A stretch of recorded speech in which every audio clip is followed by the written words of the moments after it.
अस्सलाम वालेकुम दोस्तों, क्या आप जानते हैं ये ज़मीन जिस पर हम रहते हैं ये किस चीज़ पर है। दोस्तों, ऐसा कहा जाता है कि ज़मीन मछली की पीठ पर है और मछली तड़पी, ज़मीन हिलने लगी, इस पर पहाड़ जमा दिए गए।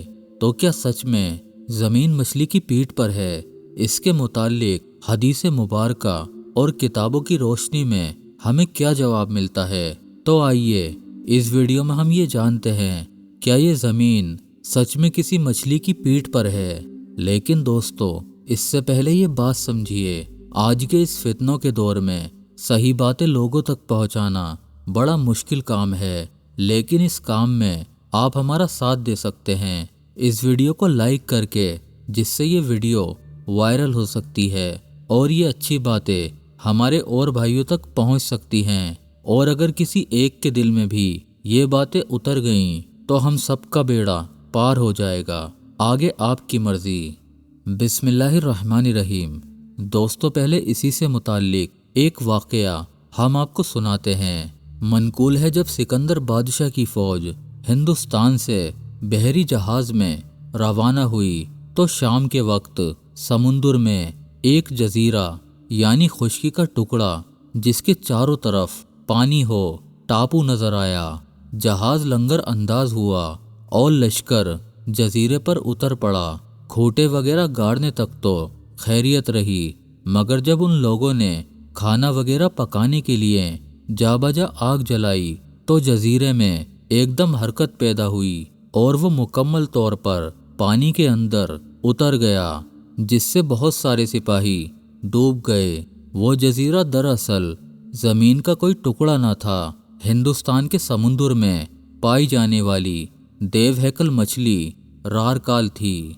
अल्लाह ताला की कुदरत से ये मछली इस कदर लंबी चौड़ी है कि जब सतह समुंदर पर उभर आती है तो छोटा सा जजीरा मालूम होती है।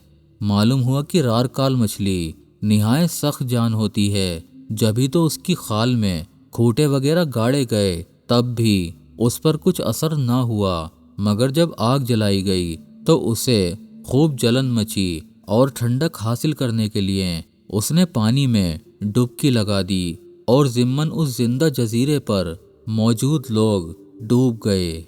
दोस्तों, कहा जाता है कि ज़मीन एक बहुत बड़ी मछली की पीठ पर है और पहाड़ों के वजूद का सबब भी यही मछली बनी है। इसका जवाब है जी हाँ, इसके मुताल्लिक रिवायत मौजूद है। चुनांचे फतवा रज़विया जिल्द 27 सफ़ा 95 पर दर्ज एक हदीस पाक का तर्जुमा कुछ यूं है।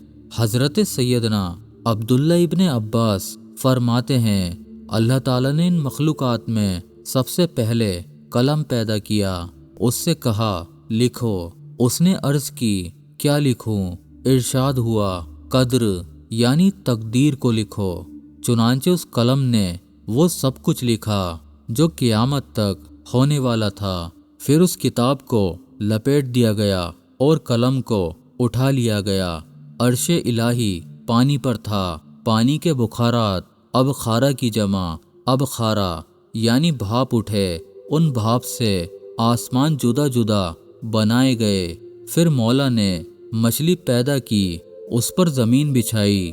ज़मीन पुश्ते माही यानी मछली की पीठ पर है। मछली तड़पी, ज़मीन झोंके लेने लगी तो उस पर पहाड़ जमा कर बोझल कर दी गई।